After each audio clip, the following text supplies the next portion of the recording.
विश्व वंदनीय संत सम्राट सदगुरु कबीर देव, मुदमंगल में श्रद्धेय संत समाज, सभी धर्म प्रेमी सज्जन, शक्ति स्वरूपाएं, माताएं और बहन, वसुंधरा की गोद में खेलने वाले नन्हे मुन्ने प्यारे प्यारे बच्चे एवं बच्चियां, सभी को वंदन अभिनंदन करते हुए थोड़ा निवेदन करें। गुरु पूर्णमासी का कार्यक्रम बहुत अच्छा रहा। हमारे सभी कार्यकर्ता और संत और भक्त सभी ने तन से मन से धन से बड़ा सहयोग किया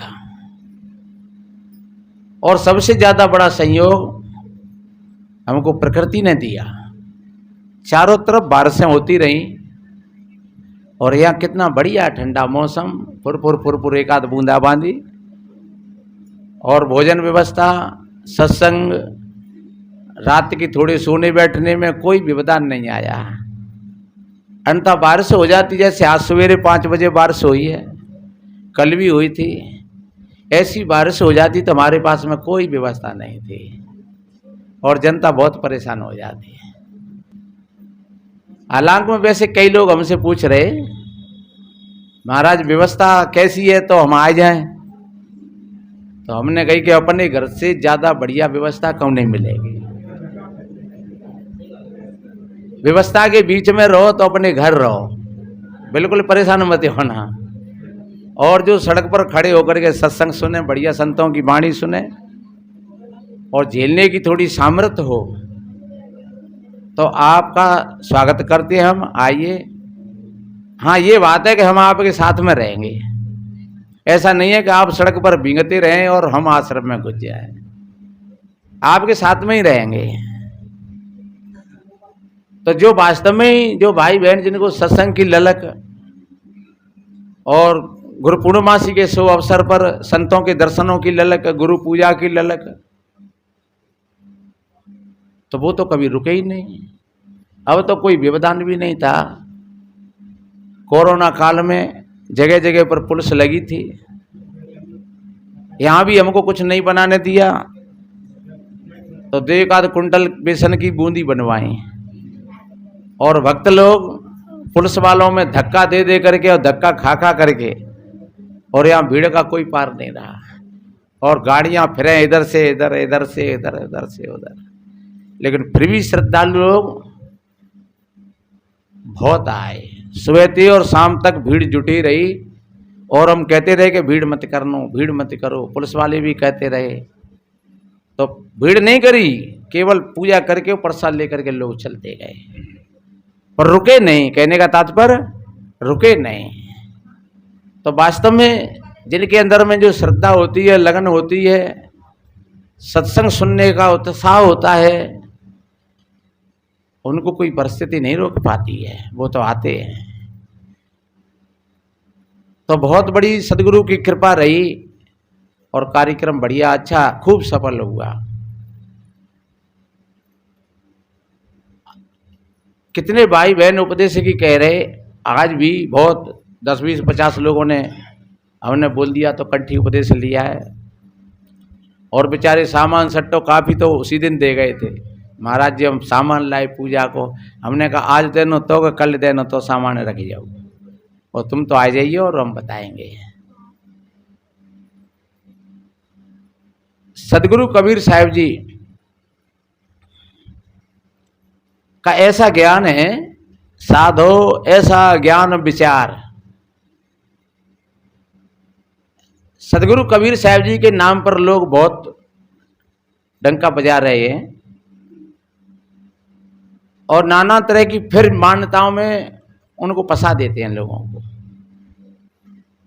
ये पारक सिद्धांत जो सदगुरु कबीर साहिब जी का है, वो एक ऐसा है, ये समतावादी ज्ञान है। समतावादी का मतलब होता है कोई हटता नहीं, कोई शिथिलता नहीं, कोई किसी प्रकार की हटता नहीं। क्योंकि जहाँ हटता होती है या शिथिलता होती है उसमें सम्यकता नहीं आती है। और यहाँ सम्यकता में सदगुरु कबीर साहब जी का जो ज्ञान है वो पहले ये कर्म सिद्धांत को ठोस करके बताता है कि आप जैसा करोगे वो ही आपको भोगना पड़ेगा। आप इस बात को ठीक तरीका से समझ लेना। आप अगर किसी से गाली दोगे तो आपके पास में गाली लौट करके आएंगी। आप अगर किसी से गाली दोगे तो आपके पास में गाली ही लौट करके आएंगी। आप अगर मीठा मिष्ठान बांटोगे तो आपको मीठा मिष्ठान ही मिलेगा। आप अगर जहर बांटोगे तो आपको जहर मिलेगा। आप किसी की बुराई करोगे तो आपकी भी बुराई होगी। अच्छा, कितने भाई बहन कह रहे होंगे महाराज हम तो बिल्कुल बुराई ना करते, फिर लोग हमारी बुराई करते हैं। उससे अगर तुम ठीक हो अपनी जगह पर तो उनकी बुराई का कोई प्रभाव नहीं पड़ेगा। कहते तो सब लोग थे, पहले भी थे। बुद्ध की भी बुराई करने वाले थे, कबीर की बुराई करने वाले थे, और महापुरुष हुए स्वामी दयानंद सरस्वती को तो जहर दिलवा दिया था, मंसूर को फांसी लगवाई थी, सुकरात को जहर का प्याला पिया था। और बुद्ध के पीछे भी काफी ऐसी बातें बताई गई, और कबीर साहब जी के सामने भी और हमारे सामने भी। पर निश्चित रूप से इन बातों से घबरा करके अपने सत्य का त्याग नहीं करना चाहिए। आप अपने तन से, मन से, वचन से सत्य का पालन करोगे, आपका जीवन खुशहाल होगा, अच्छा बनेगा, सुंदर बनेगा, कोई नहीं रोक पाएगा। क्योंकि पाप तो, गिलानी तो अपने भीतर की होती है। नहीं, आपके भीतर में कोई गिलानी है, आपने कोई पाप किया है, आपके भीतर में गिलानी है, तो वह पाप आपको जरूर भोगना पड़ेगा, चाहे किसी को पता हो और चाहे नहीं हो। और अगर आप सच्चे हो तन्मयता से पूरे, तो आप सच्चे हो तो आपकी चाहे दुनिया के लोग बुराई करें, लेकिन आपका कोई बाल बांका करने वाला नहीं है। इसलिए आप एक सच्चे और अच्छे और पवित्र मन से। एक बहन कह रही महाराज हम कहीं गए सत्संग में, तो अभी महात्मा कह रहे कि ये नहीं करना चाहिए, बहन बेटियों को मांग नहीं भरना चाहिए, बिछिया नहीं पहनना चाहिए, किसी के यहाँ भोजन नहीं पाना चाहिए, किसी को दान दक्षिणा नहीं देना चाहिए, बहन भांजी को नहीं बुलाना चाहिए, मैयो बाप अगर मर भी जाएं तो उनके दाग संस्कारों में भी नहीं जाना चाहिए। तो ये वास्तव में ये एक रूढ़िवादिता है। यहाँ ये जो सत्संग है ये एक समय की परख बताता है। आपके सामने अगर कोई भूखा आ गया है तो आप उसको भोजन करा दीजिए, आपकी एक यज्ञ हो गई। आप ये मन सोचिए कि हमारा गुरु ही आवे और वही भोजन पावे, तभी हमारी यज्ञ होगी। कि हम गुरु महाराज के जहाँ 50, 100, 200 से 500 रुपया दे आए वही हमारे दान में जाएंगे। आपने अगर भूखे को भोजन करा दिया, प्यासे को पानी पिला दिया, तो आपका पुण्य हो गया बराबर। जो हमको खिलाने से पुण्य मिलेगा और वही पुण्य तुमको उसके खिलाने से मिलेगा।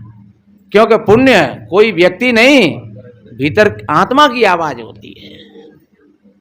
जब भीतर आत्मा कुछ दिल होकर के जब और आशीर्वाद देती है तो समझ लो कि आपका यज्ञ सफल हो गया।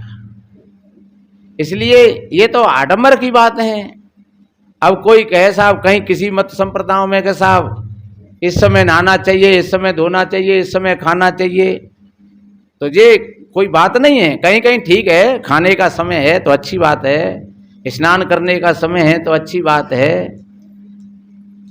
लेकिन एक जिस परिवार में हम बैठे हुए हैं उसमें भी हमको समता बना करके रखनी है। शास्त्र कहता है मातृ देवो भव, पितृ देवो भव, आचार्य देवो भव, अतिथि देवो भव। ये देवताएं तुम्हारे, माता पिता तुम्हारे देवताएं, और तुम माता पिता ये छोड़ दो। तुम्हारे लिए क्या क्या नहीं किया उन्होंने, अब बेचारे भी परेशान है। अब तुम इनको मुंह मत देखो, कौन से स्वर्ग में जाओगे तुम, कौन सा मोक्ष मिलेगा तुमको।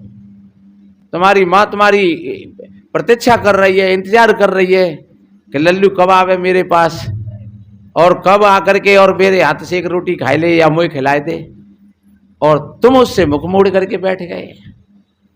कितनी ललक होती है माता पिता के अंदर में अपनी संतान के लिए कि चलो बहू आएगी, और वो बहू आकर के और फिर वो माता पिता को डुकैया डुकराए परेशान कर दे, तो क्या मतलब वो कौन से स्वर्ग में जाएगी वो? अरे आज नहीं तो कल वही पाप उसको भोगना पड़ेगा।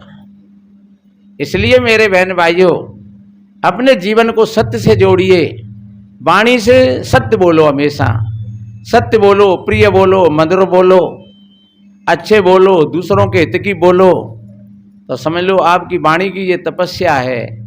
ये गीता में भी ऐसा कहा है, उपदेजित करम वाक्यम सत्यम प्रिय हितम च स्वाध्याय अभ्यसनम वांग में तप उच्चते। ये वाणी का तप है मेरे भाई बहनों। एक तो हमें किसी की वाणी से उत्तेजित नहीं होना चाहिए, और हमें ऐसी भाषा नहीं बोलना चाहिए जिससे समाज में उत्तेजना फैल जाए।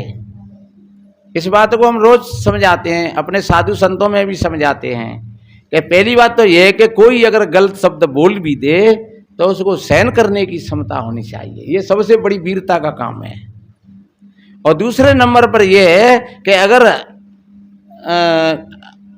हमको भी ऐसा शब्द नहीं बोलना चाहिए जो कि किसी के भीतर में दरार पैदा कर दे और भीतर में किसी को दुख पहुंचा दे। ऐसे शब्द नहीं बोलना चाहिए। तो समझ लो कि आपने अपनी वाणी की तपस्या कर ली, आपकी वाणी तप गई। आप इस तरीका से बोलते हो कि जहां जितना हमारी वाणी से हो सके तो दूसरों का हित हो सके, अच्छा हो सके। ऐसी वाणी मत बोलिएगा जिससे दूसरे का अनहित हो जाए। कोई भी घटना है और आपने देखी और तुमने उस वाणी से उसको प्रचारित कर दिया, तो आप उस घटना के शामिल हो गए, आपको भी पाप लगेगा उसका।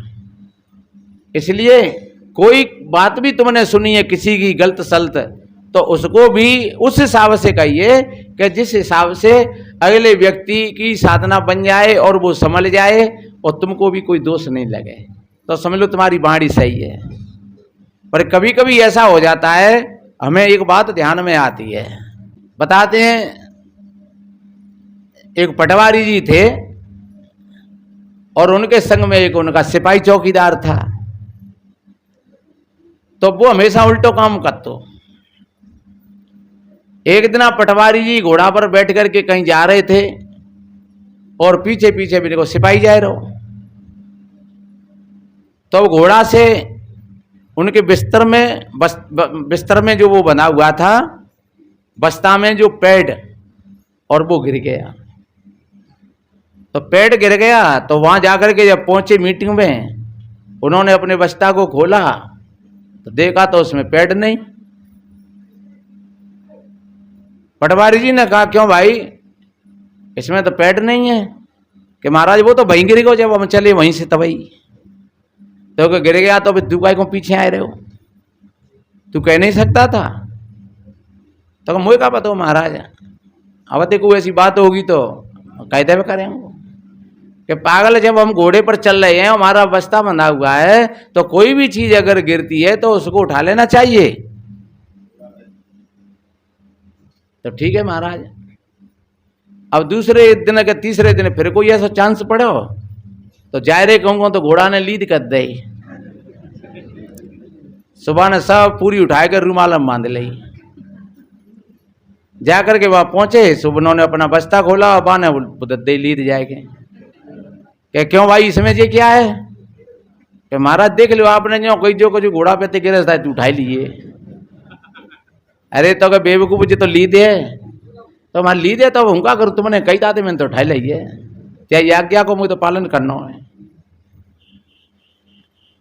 पटवारी जी ने कही, तू साथ में रखने लायक नहीं है, तू हमेशा उल्टा काम करता है। जो काम करने लायक होता है उसको नहीं करता है, और जो नहीं करने लायक होता है उसको करता है। तू घर पर रहे, तो उसको घर पर छोड़ दिया। अब घर पर पटवारी के जो घरवाली थी, उसको प्रसव पीड़ा होने के लिए थी, तो उसने, उसकी प्रसव पीड़ा थी, तो उस प्रसव पीड़ा पर उन्होंने सबने कहा कि तुम जाकर के पटवारी जी से सूचना दे दो कि आपकी पत्नी के एक बच्ची का जन्म हुआ है, जाओ। तो वो गयो दौड़ो दौड़ो दौड़ो दौड़ो और जाकर के वाने कही कि लाला जी एकदम जोड़ते चिल्लाए के कही। अभी उछल पड़े के क्या हो गया? अरे के आपके घर पर आपकी पत्नी के बच्ची पैदा भई है। अरे तो के पागल इतना क्यों चिल्ला रहा है? ये कोई चिल्लाने की बात है? तू चुपचाप कह बता देता। तो महाराज बिन ने कह दी कि जल्दी जल्दी जाइयो और जाकर के जल्दी कह दे। तो महाराज मैं तो जल्दी के मारे आपसे कहिए। तो ठीक है। होनार की बात दूसरे दिना तीसरे दिना घर में आगे लग गई। बिन ने कही कि भाई चपरासी जल्दी जाओ, पटवारी जी से कह दे कि तुम्हारे घर में आगे लग गई। और पुजारी धीरे धीरे आराम आराम दे और आराम आराम से जाएगा। फिर पटवारी जी सारे तो ढेर के ले गो, फिर दूर ले गो। तब कान में कही क्या घर में आग लग गई? अरे तो बेवकूफ तू धीरे धीरे आ रहा है तब से, और बुला कर ये कान में कहने की बात है। तो मुझे ना पता महाराज, जोते कह दूं तो आफत है और धीरे कह दूं तो आफत है। अब का करो जाए? हट गई तू, आप पास में रखने लायक नहीं है। जिन लोगों के पास में समय का विचार नहीं होता है, उन लोगों का वास्तव में ऐसा ही विचार होता है कि समय पर हमको किस तरीका से कहना चाहिए, किस तरीका से बोलना चाहिए। ऐसे बहुत कम लोग होते हैं कि जो समय परिस्थिति को देख करके और वो अपनी बात कहें। जो समय परिस्थिति को नहीं देखते हैं तो वो हर एक जगह धोखा खा जाते हैं और फिर वो कहते हैं अब हम क्या करें, पता नहीं, हमने तो महाराज आपने कहीं उसी काम को किया है। चाहे वो एक घर परिवार की बात हो, चाहे किसी संघ की बात हो। और सज्जनों, वास्तव में जो जिनके अंदर में थोड़ा सा विवेक जगा हुआ होता है तो वो अपने विवेक से काम करते हैं, और जो विवेक से काम करते हैं वहाँ कोई उथल पुथल का मामला नहीं बनता है और वहाँ एक सम्यकता और समता बन जाती है, शांति की स्थापना होती है। एक आदमी अगर परिवार में या कहीं आश्रम में और इस तरीका से कोई मूर्खताई का काम करता है तो समझ लो कि पूरे समाज में हलचल रहेगी, पूरे परिवार में हलचल रहेगी, विषमता ही विषमता, सबके दिमाग खराब। इस तरीका से हमारे अंदर में ये विचार और विवेक होना चाहिए कि हमें हमारे तन से, मन से, वचन से किसी को कष्ट नहीं होना चाहिए।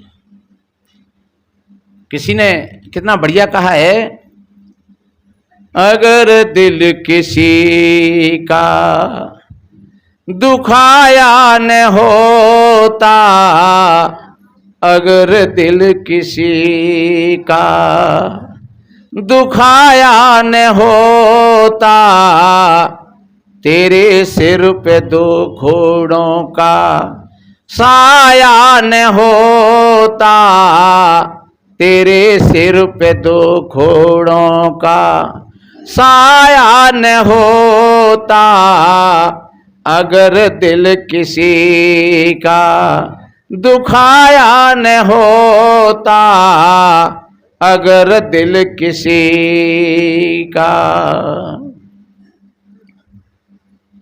न मरता कभी तू जमाने में भूखा, न मरता कभी तू जमाने में भूखा, अगर दूसरों को खिलाया जो होता, अगर दूसरों को खिलाया जो होता, अगर दिल किसी का दुखाया न होता, तेरे सिर पे दो घोड़ों का साया न होता, तेरे सिर पे दो घोड़ों का। अगर तुम किसी को खिलाते पिलाते रहते ठीक तो शायद तुम भूखे नहीं मरते। न होता कभी तू घर से बेघर न होता कभी तू, घर से बेघर घर दूसरों का मिटाया न होता, घर दूसरों का मिटाया न होता, अगर दिल किसी का दुखाया न होता, तेरे सिर पे दो घोड़ों का साया न होता, तेरे सिर पे दो घोड़ों का साया न होता, तेरे सिर पे दो घोड़ों का। कितना बढ़िया कहा है, अगर तुम किसी को खिलाते तो तुम भूखे नहीं मरते, अगर तुम किसी के घर को मिटाने की ख्वाहिश ना करते तो फिर आज तुमको भी कोई मिटाने वाला नहीं था। इसलिए हमेशा ये प्रयास करिए, किसी से छीन झपट करके मत खाइए, किसी को उजाड़ने का प्रयास मत करिए, परिवार हो समता बनाने का प्रयास करिए। अगर आपने ऐसा कोई काम किया तो आपको कोई देवी देवता और कोई पूजा पाठ, कोई भगवान परमात्मा, कोई देवी देवता आपको बचा नहीं पाएगा।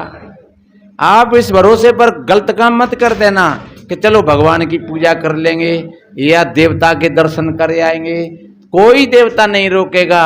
जिन हम देवताओं की पूजा करते हैं, जिन भगवानों को हम मानते हैं, अपने कर्म का भोग उन भगवानों को भी भोगना पड़ा, अपने कर्म का भोग उन देवताओं को भी भोगना पड़ा। इसलिए अगर हम करते हैं कुछ ऐसा काम तो हमको भी भोगना पड़ेगा। ये कितना बढ़िया सादा सा उपदेश है। कहीं कहीं भाई बहन कहते हैं महाराज हमें कोई मंत्र दो जपने के लिए। नहीं, मंत्र जप करके क्या होगा? कोई पानी पानी का जाप करे तो क्या प्यास मिट जाएगी? कोई भोजन का जाप करे क्या उसकी भूख बुझ जाएगी? कोई पैसे का जाप करे क्या पैसा आ जाएगा? पैसा जब ही आएगा जब आप मेहनत करोगे, प्यास जब ही बुझेगी जब आप पानी पियोगे, भूख जब ही बुझेगी जब आप भोजन पाओगे, ज्ञान तभी उपलब्ध होगा जब तुम ठीक तरीका से उसको समझ लोगे, परमात्मा का साक्षात्कार जब ही होगा जब तुमको कोई ठीक तरीका से दर्शा देगा। हम साधना के स्तर पर बताते हैं, पहला उपदेश है कि आप गाली देना, झूठ बोलना, चुगली निंदा करना, चोरी करना, हिंसा, व्यभिचार, ईर्षा, क्रोध, मान, छल, कपट इत्यादि इन विकारों को त्याग कर दो। आप बीड़ी, सिगरेट, तंबाकू, गुटखा, गोंड, मोहर जो कुछ नशा करते हो सारे नशा का त्याग कर दो। नशा नाश की नींव है। नशा से व्यक्ति बेघर हो जाता है। शराब ही नहीं, गुटखा और ज्यादा खतरनाक है। जो भाई गुटखा खाते हैं गाल सड़ रहे हैं, जीभ सड़ रही है, बदबू आ रही है, शाम को भर के सोए, फिर सवेरे न्यों की जो थूक दिया और फिर भर लिया। एक जगह हम ग्वालियर में गए, आज से 10 साल पहली बात है, तो एक लड़का बाकी मैयों ने कही महाराज जी देखो जो गुटखा बहुत खाते हुए और शाम को गले में भर के, गले पूजा में भर के सोत हुए। हमने बातें कही लल्लू भैया देख तुम्हारी माता जी कितना दुख है माता जी को, और तुम करीब करीब 50-100 गुटखा खा जाते हो, तो फिर बताओ कितने पैसे के आते होंगे। बाबा खा कर हो जाए, सुन ले कहे चाहे पूरा घर छूट जाए पर गुटखा नहीं छूटे हो। हम 2-3 महीना बाद फिर गए, होनार चक्कर लग गो जल्दी, तो कई बाबा तो मैंने गुटखा छोड़ दो है। मैं क्यों छोड़ दो भैया? कहीं छालो पड़ेगो एक तो डॉक्टर ने जो कोई का ऑपरेशन होगा जा बताओ। तो हमने कही कि चले 2 मोह है जाएंगे, एक जालन को मोह तो तुझे, एक इतने और हो जाओ गलपटे। बढ़िया है। तई फिर असीसी आई भाई ने, मैंने कहा ऐसा कहते हैं गुरु की न मानी तो यम की मनेगी, और तेरे कर्मों की मार तुझ पर पड़ेगी। और वास्तव में ऑपरेशन हुआ, 25,000 रुपया लगे और सालों तक उस बीमारी को झेला। 25,000 तो उसी समय लगे डॉक्टर ने नगद। इसलिए शायद यहाँ कोई भाई नहीं खाते होंगे, अगर कोई खाते हो तो आज से इस बात का संकल्प लेकर के जाए। और जो इन छोटी छोटी चीजों को नहीं छोड़ सकता है तो वो ज्यादा बड़ी साधना कैसे करेगा, क्या करेगा। इसलिए एक बार हम कहीं जा रहे तो एक लड़का ने 15-20 गुटकन की लड़ी निकाली, और बाकी उम्र होगी ज्यादा से ज्यादा 20-22 साल की, लेकिन लगे रहो 30-35 साल को। गाल सुकड़ रहे, इतना मुंह दांत गंदे। मैंने कही एक बात बताए रे लाला, तू जो गुटका खात हुए तो जाको साको तू दूध भी पी ले करे, तेरी जवानी के साथ साथ ही बुढ़ापो चलो आए रो है। जो कही बाबा दूध हमारे मुकद्दर में कांदा रहो है। मैंने गुटका कितने के खाए ले, तो कि गुटका तो खाए ले तू 100 रुपया के, तो 100 रुपया गुटका ते मुकद्दर में धरे, और 30 रुपया 40-50 रुपये का दूध मुकद्दर में नहीं है। कैसी उल्टी सोच है आदमी की, ये सीधा सीधा ज्ञान है। तो मैंने कहा एक तो सारे नशा और व्यसनों का त्याग कर देना चाहिए व्यक्ति को। दूसरे नंबर पर मांस मछलियाँ अंडा इनका त्याग कर देना चाहिए, क्योंकि जो लोग मांस मछलियाँ खाते हैं, किसी विद्वान ने कहा है जैसा खावे अन्न वैसा होवे मन, जैसा पीवे पानी तैसी बोले बानी, तन मन करता कौन खराब, अंडा मछली मांस शराब, तो क्या खाने से होगी भलाई, साग सब्जी और दूध मलाई।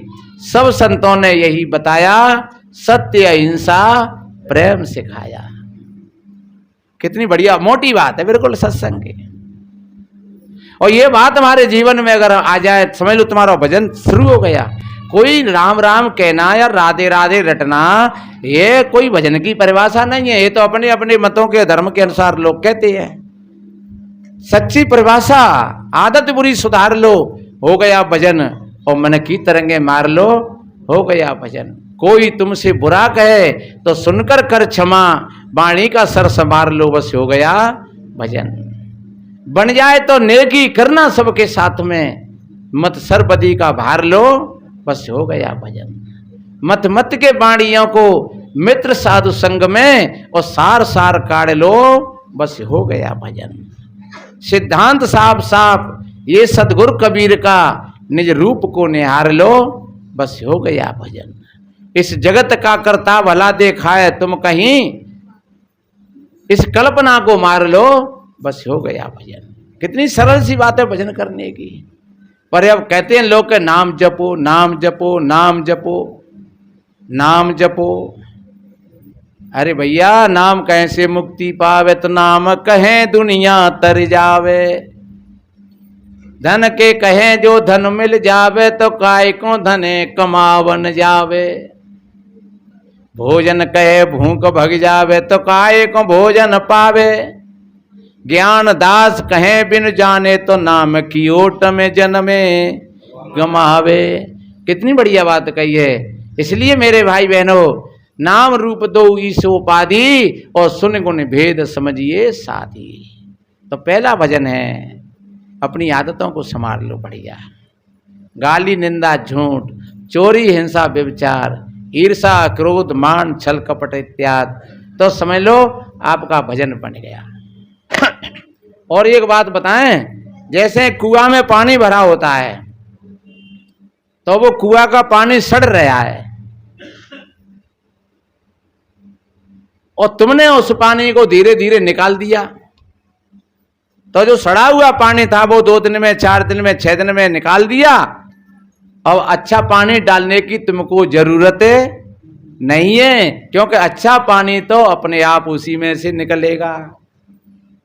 कि अच्छा पानी डालेंगे, हैं? कुआं में से तुमने सड़ा हुआ पानी निकाल दिया तो अच्छा पानी तो ऑटोमेटिक उसमें से निकल पड़ा, और वह गंदे पानी से उस कुआं की जो पवित्र झरें थीं वो रुक रही थी, उनमें कारमल लग गया था। इसलिए अच्छा पानी तो आ नहीं रहा और गंदगी से बदबू आ रही थी, और हम कहते ये कुआं बेकार हो गया। ये हमारा हृदय तो कुआं है, ये हमारा हृदय कुआं है, और इसमें गंदी गंदी चीजें इकट्ठी हो गई हैं, इसलिए वो शुद्ध पवित्र झरना थे कुआं के, वो रुक गए हैं। तो क्या करना चाहिए कि बस इसमें से गंदी गंदी आदतों को आप बाहर निकाल दीजिए, और आपका जब हृदय निर्मल होगा, पवित्र होगा, तो फिर आपके भीतर में ही वो नए नए शुद्ध बड़े स्रोत खुलेंगे और एक बढ़िया शुद्ध पवित्र पानी आएगा। आपने अगर झूठ को छोड़ दिया तो फिर सत्य का अनुभव होगा, आपने गाली को छोड़ दिया तो फिर आपके अंदर में विनम्रता का अनुभव होगा, आपने चुगली निंदा को त्याग दिया तो आपके अंदर में प्रतिष्ठा का अनुभव होगा। तो 3 चीज निकल गई वे, और 3 चीज बढ़िया आ गई। 3 चीज वो गंदी थी हट गई, और 3 झरना भीतर से फूट पड़े, सत्य का, विनम्रता का और प्रतिष्ठा का। ये 3 झरना बन गए आपके अंदर। आपने चोरी, हिंसा और व्यभिचार को त्याग दिया तो ये 3 गंदी चीजें हट गई, और फिर 3 झरना तैयार हो गए नए। और कौन कौन से? अचौर्यता, अहिंसा और सदाचार। अचौरता का मतलब चोरी ना करना, तो आप ईमानदार बन गए। अहिंसा, अहिंसा का मतलब किसी प्राणी को नहीं सताना, तो ये धर्म आपके भीतर में प्रकट हो गया। और सदाचार, जब दुराचार को त्याग दिया आपने तो आप सदाचारी बन गए। तो इसलिए मेरे बहन भाइयों 3 चीज बैठ गई तो 3 फिर और बढ़िया आएगी आपके भीतर में। अब 4 चीज मन की हैं, जिसको हम कहते हैं ईर्षा, क्रोध, मान, छल, कपट इत्यादि। तो जब इन चीजों का, जब ईर्षा को त्यागा तो करुणा का जन्म होगा, फिर क्रोध को त्यागा तो फिर शील का जन्म होगा। सज्जनों कहते हैं नहीं कि शील रतन सबसे बड़ा, सब रतनन की खान, 3 लोक की संपदा रहे शील में आन। शील रतन कितना बड़ा है, सब रतनों की खान। तो मेरे बहन भाइयों, जो शीलों का जो पालन करता है वह व्यक्ति आत्म बली होता है, उसके आत्म बल में इतनी शक्ति होती है और सारे के सारे सुख उसके आसपास टकराने लगते हैं। अपने आप ऑटोमेटिक प्रकृति उसकी सुरक्षा करती है। और जब तुमने इन सारे दोषों का त्याग कर दिया, फिर तुम अपने भीतर में थोड़ा ध्यान करिए। तुम्हारे भीतर में श्वास चल रही है, श्वास बहुत बड़ा अनमोल धन है आपके पास में। जो श्वास है बस ये जीवन है, ये समझो। आपकी जो श्वास है ये जीवन है। देखिए नगद सौदा है, जो उधार का नहीं है। नगद को मतलब वर्तमान में मौजूद, सबके पास में श्वास है कि नहीं?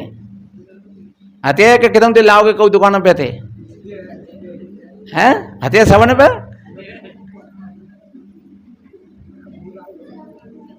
कहें कबीर ये श्वास निकलेगो तो मंदिर अनिल जरी है गे। और एक बात बताएं, ये श्वास ये जीवंतता का प्रतीकात्मक है।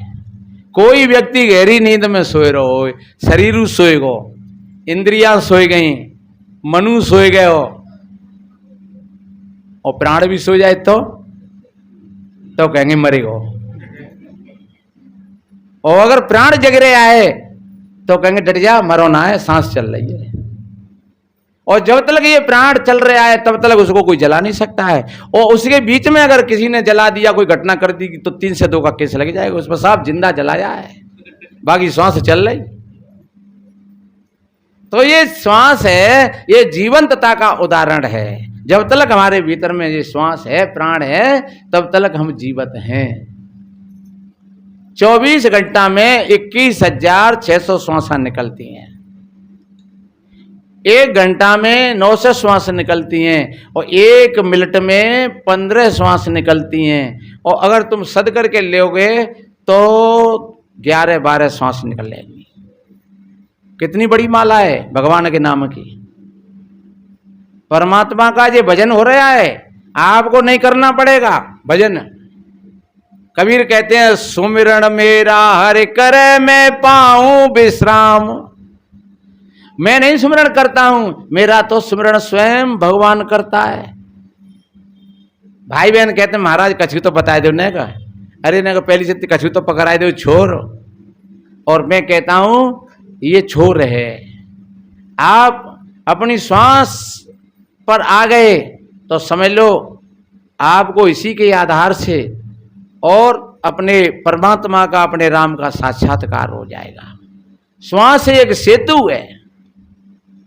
सेतु जानते हो? सेतु कहते हैं पुल को। और पुल काम करता है, वो इधर से इधर में भी जुड़ा है और उधर में भी जुड़ा है, उसको पुल कहते हैं। ऐसे ही श्वास हमारी संसार में भी है और उधर परमात्मा में भी है। और श्वास को अगर आपने समझ लिया तो श्वास रूपी सेतु के आधार से तुम संसार से जा पार से और तुम बापार पहुंच जाओगे। ये श्वास सेतु है। संसार और परमात्मा के बीच का ये सेतु है। परमात्मा का अर्थ ही है, एक परम स्थिति का नाम परमात्मा है। परमात्मा कोई अलग से नहीं है कि तुम कोई अलग हो, परमात्मा कोई अलग होए, ऐसा नहीं है। आप इस कल्पना में मत पड़ जाना और फिर खोजत फिरोगे और वो मिलेगा नहीं तुम्हें। इसलिए मेरे भाई बहनों, आप शाम को बैठ जाइए, सवेरे बैठ जाइए, आप अपने श्वास पर अपने मन को जोड़ते, आप साक्षी होकर के बैठे हो, आप देख रहे हो सिर्फ जैसे एक नदी की बात है। एक नदी बह रही है, ये बड़ी उच्च कोटि की बात है। और ये विषय इसलिए आया है कि बहुत भाई बहनों ने उपदेश लिया तो वे कह रहे हमें कुछ नाम बताओ, कुछ जाप बताओ। अगर समझ में आ जाए तो हमारा उपदेश भी कोई काना पुच्ची का नहीं है। हम कोई कान में बात नहीं कहते हैं, हम तो चौड़े में कहते हैं। कबीरा खड़ा बाजार में और चौड़े कहे बजाए। तो ये जो सदगुरु का जो सत्य का उपदेश है, ये काना पुस्सी का उपदेश नहीं है, ये तो बिल्कुल चौड़े का उपदेश है। आप शाम को जाकर के बैठना और देखना, अपने मन का निरीक्षण परीक्षण करके, आज मैंने कितना गलत किया है और कितना अच्छा किया है। तो ये भीतर से ही आवाज आएगी कि ये इतना गलत हुआ है और इतना अच्छा हुआ है। अब दो काम होंगे, अच्छा कर्म है तुम्हारा, वो एक तो साधना बनेगा तुम्हारी, और दूसरा तुमको वर्तमान में सुख मिलेगा, शांति मिलेगी। आप अंदाज कर लो, आपने किसी भूखे व्यक्ति को अगर भोजन खिलाया है, उस समय आपका मन कितना बढ़िया होता है। आपने किसी प्यासे व्यक्ति को पानी पिला दिया तो उस समय आपका मन कैसा होता है। जिस समय आपने अपनी जेब से 10 रुपया निकाल करके कहीं किसी दान दक्षिणा में दे दिए, उस समय आपका मन कैसा होता है। तो इसलिए मेरे बहन भाइयों, ये जो देने की भावना है तो सच्चे अर्थों में ये भी भजन की संध्या में आता है। आप जितना बांटोगे आप कंगाल नहीं होगे, आप दरिद्र नहीं होगे।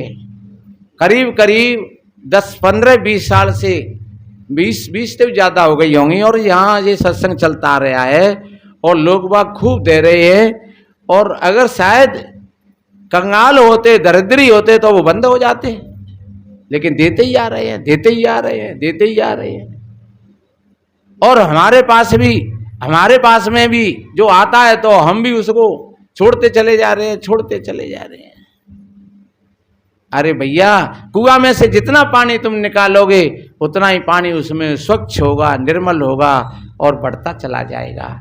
इसी तरीका से आप दान करोगे, धर्म करोगे, आप अच्छे विचार बांटोगे, अच्छा सोचोगे दूसरों के लिए, तो आपके जीवन में भी खुशहाली के बादल मंडराएंगे। आपका जीवन हरा भरा होगा और उसके साथ साथ आपकी साधना भी बढ़िया बन जाएगी। तो इसलिए मेरे बहन भाइयों, हमेशा देना सीखो, सेवा करना सीखो, अपनी दोस्त बुराइयों का धीरे धीरे परित्याग करते चलो और बढ़िया खूब बड़े बूढ़े को सम्मान करो, बच्ची बच्चाओं को अच्छी शिक्षा और संस्कार दो। ये ज़्यादा मंदिर और मस्जिदों के चक्कर काटना, ज़्यादा भीड़ों में धक्का खाना, ये सबसे बहुत बड़ी भूल की बात है। संत तो जगाते हैं, जागो, आज बड़ा अच्छा मौका है, जो जागल सो भागला हो रमैया राम, आज बसेरा नियरे हो रमैया राम, काल बसेरा बड़ी दूर हो रमैया राम, फिर जइयो बिराने देश हो रमैया राम, नैन भरोगे दूर हो रमैया राम। आज जागने का समय है। कोई भी गलती होती है अपने से, उसको स्वीकार कर लेना चाहिए। कोई भी हमारी तरफ से अगर किसी को दुख हुआ है, उसका पश्चाताप कर लेना चाहिए और उसको ठीक तरीका से फिर समझा देना चाहिए। इसलिए ये जो सत्संग है, ये साधना एक सम्यकता की साधना है। इसमें भूखे मरने की बात नहीं है, प्यासे रहने की बात नहीं है। कितना बढ़िया कहा है, अरे तरे गो नर बोई जाके दया धर्म को घर हुए, तरे गो नर बोई, कौन तरे गो? जाके दया धर्म को घर हुए। अरे गंगा के नहाए ते कौन कौन उतर गए, अरे गंगा के नहाए से कौन कौन उतर गए, अरे मछली क्यों नहीं तर गई जाको जल ही में घर हुए, हो तरे गो नर बोई जाके दया धर्म को घर हुए। मछली में से और बदबू आती है। एक बार हमने पढ़ा था कि मछली में से बदबू क्यों आती है, कि मछली में से बदबू इसलिए आती है, जो मछली में से बताते हैं बदबू आती है, वो कछुआ में से बदबू नहीं आती है, हालांकि दोनों ही वो जल के जीव हैं।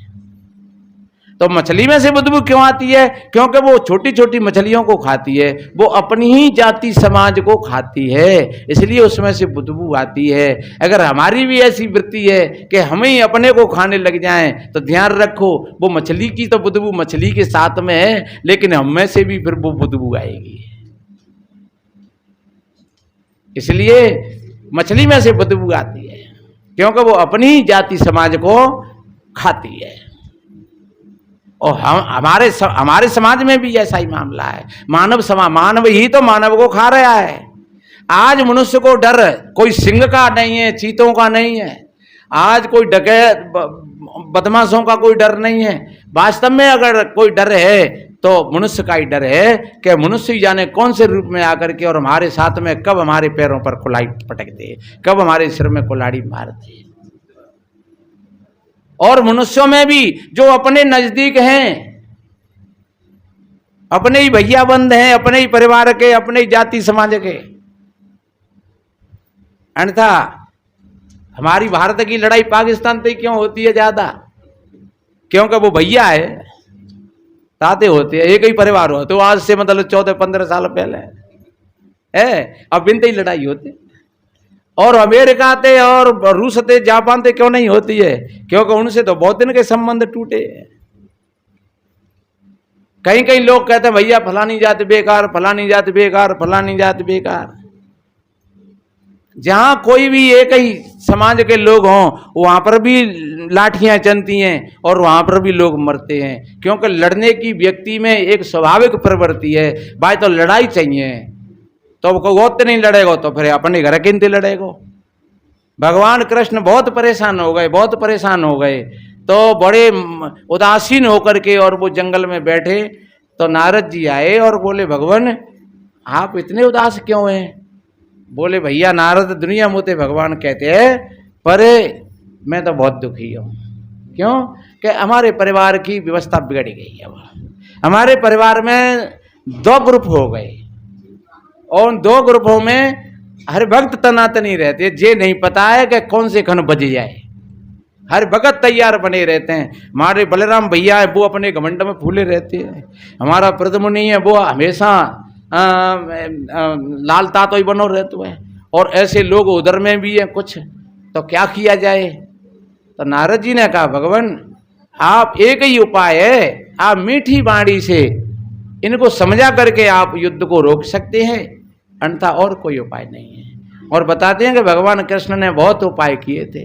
हाँ, और एक बात कही उन्होंने कि देखो आपने अपने परिवार को लड़ना सिखाया शुरू से, तो अब तक तो वे परिवार के लोग बाहर के लोगों से लड़ते रहे, और लड़ते लड़ते फिर बाहर के लोग अब नहीं रहे लड़ने वाले, महाभारत भी हो गया, अब कोई उनकी बराबर का नहीं है, तो आप सही में लड़ेंगे, बिन तो लड़ना है।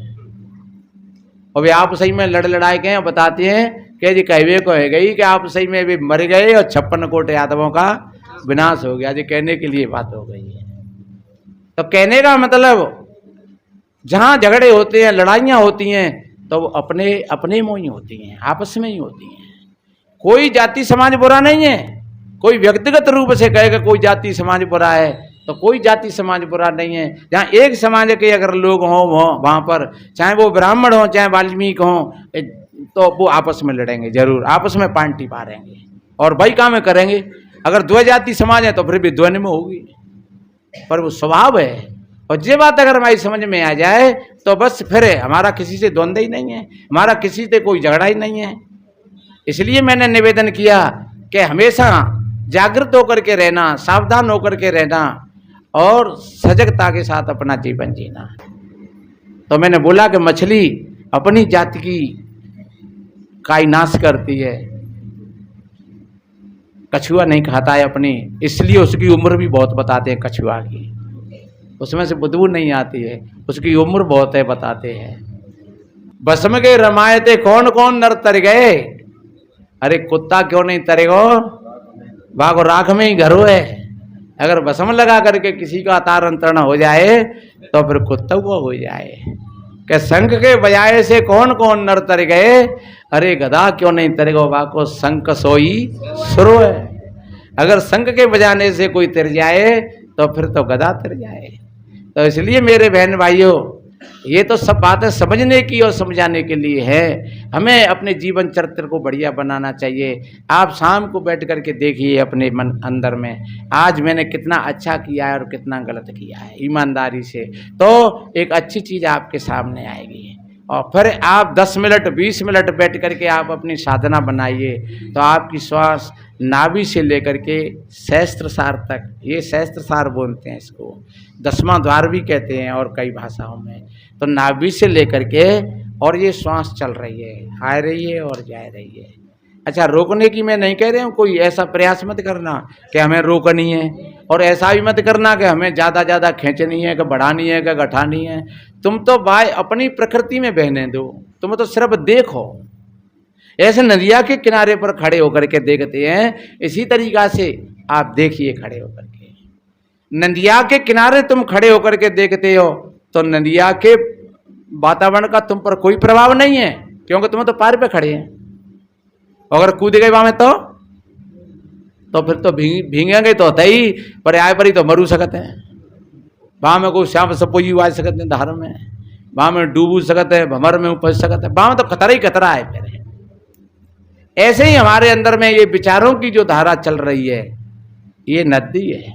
जब विचारों के धारा में हम बह जाते हैं मेरे भाई बहनों, तो फिर घंटों घंटों तक हम खटिया पे पड़े पड़े और उस विचारों की धारा में बहते रहते हैं, और फिर दिमाग चढ़ जाता है, नींद नहीं आती है, और फिर भूख भी मरने लगती है, और शरीर में फिर रोग घुसने लगते हैं, और तमाम बीमारियां पैदा हो जाती हैं।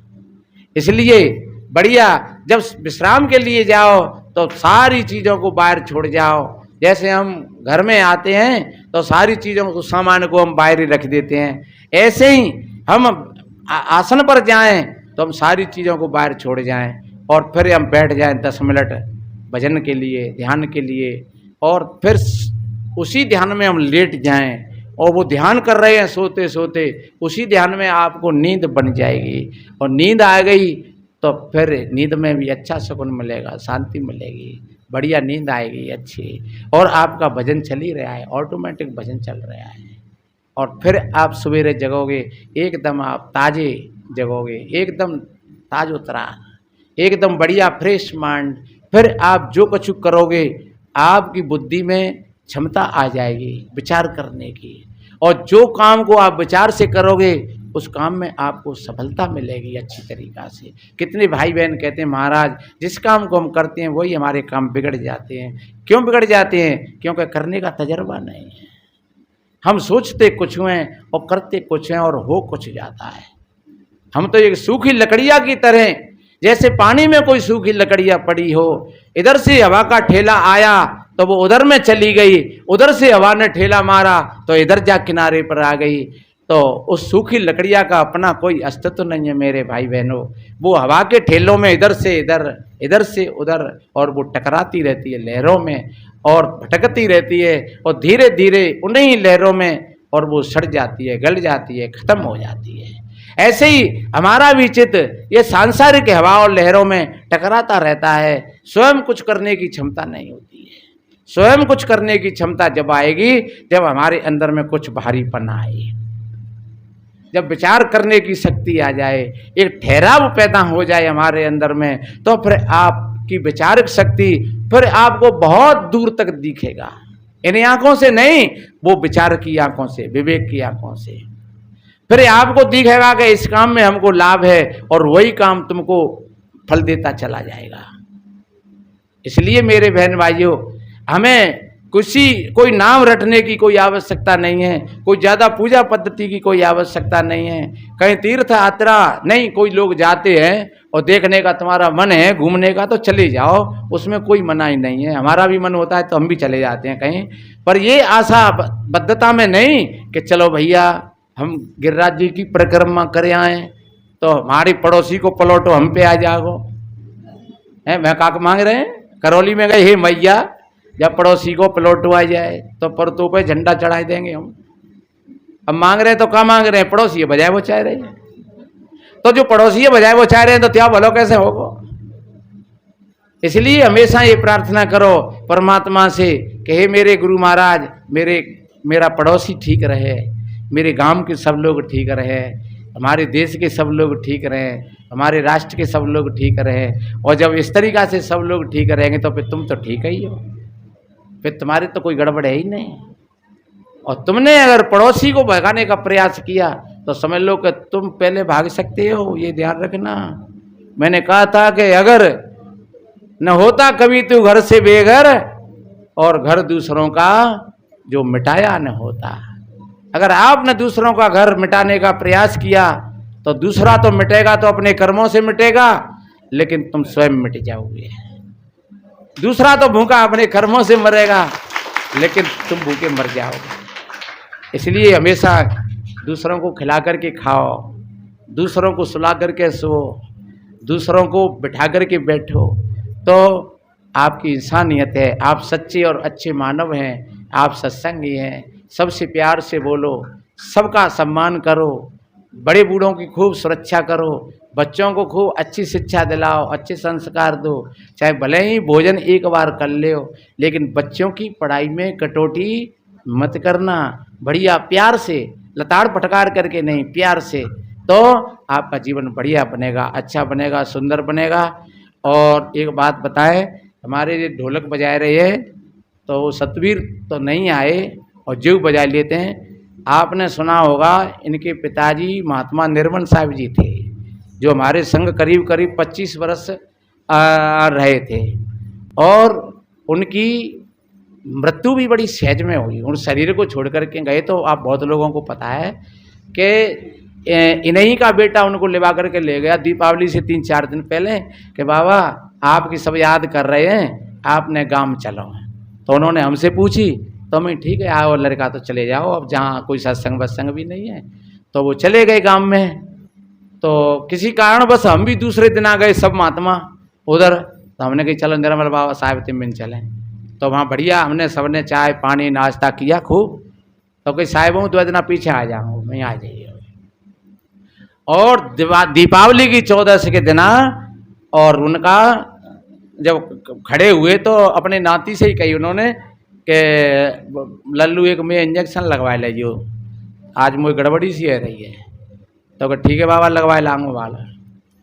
फिर वो लेटरिंग में गए, लेटरिंग में थे मतलब निकले तो वो सांस की थोड़ी सी मर जाती, तो कपते कपते से नहीं गाते। कब मोड़ा ने कही बाबा बैठ जाओ कि आ जाओ कुर्सी पे, कैसे कब से रहे हो, आए कि ना कछु ना। तो उन्होंने कोई बच्ची बच्चा चाय ले आयो कि बाबा चाय पियोगे, कि हाँ पी लेंगे, ला सो चाय पी ले। तो उन्होंने नाती आयो कि बाबा चलो तुम्हें सुई लगवा ला मैं, अरे गई अब तो लग गई और बस बैठे के बैठे कुर्सी पे ही रह गए।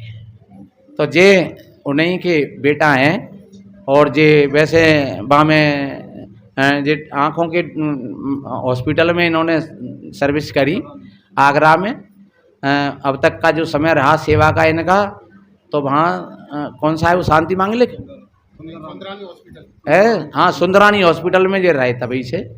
और अब जिनने सोची कि महाराज अब मुझे तो साहिब जी की जगह पे ले ले, तो भैया ठीक है अब देख ले तेरो विचार है। तो अब जी आ रहे हैं इस लाइन में, तो हमने कि ठीक है। तो अब इनका नाम हम अब तक तो रमेश इनका नाम था, अब इनका नाम धरेंगे हम रामप्रिय दास। तो रामप्रिय, हाँ हाँ हाँ इनका नाम धरेंगे रामप्रिय दास। और जी आज से महात्माओं की लाइन में बैठे तो वो 4-8 महीना से इसी वहाँ में लाइन में घूम रहे, तो रामप्रिय दास नाम रखेंगे। और ढोलक बाजने की तो जे के वो हमारो समय पूरा सोई है, खूब बजेगी बजे नहीं बजे भाई खूब बात ना ने, पर अब चलो हमें ये रहेगी कि चलो खोजो पे खोजो तो तो ज़्यादा ना कहते हुए आप सभी भाई बहनों के लिए कोट कोट साधुवाद धन्यवाद। और आपने गुरु पूर्णमासी के महोत्सव पर बड़ा सहयोग किया। इसी तरीक़ा से आप अपने जीवन को आगे बढ़ाते चलो, धीरे धीरे धीरे धीरे, और अपने जीवन मंजिल की तरफ बढ़ते चलो। आपका जीवन अच्छा बनेगा, सुंदर बनेगा। बस विशेष ज़्यादा ना कहते हुए संतों का यही भाव होता है, सर्वे भवन्तु सुखिनः सर्वे सन्तु निरामया सर्वे भद्राणि पश्यन्तु मा कश्चित् दुख भाग भवेत्। सभी के जीवन में आनंद हो, सभी का मंगल हो, सभी निरोग हों, सभी स्वस्थ हों। बस इन्हीं शुभ मंगल कामनाओं के साथ बोलिए सदगुरु कबीर साहिब साहिब।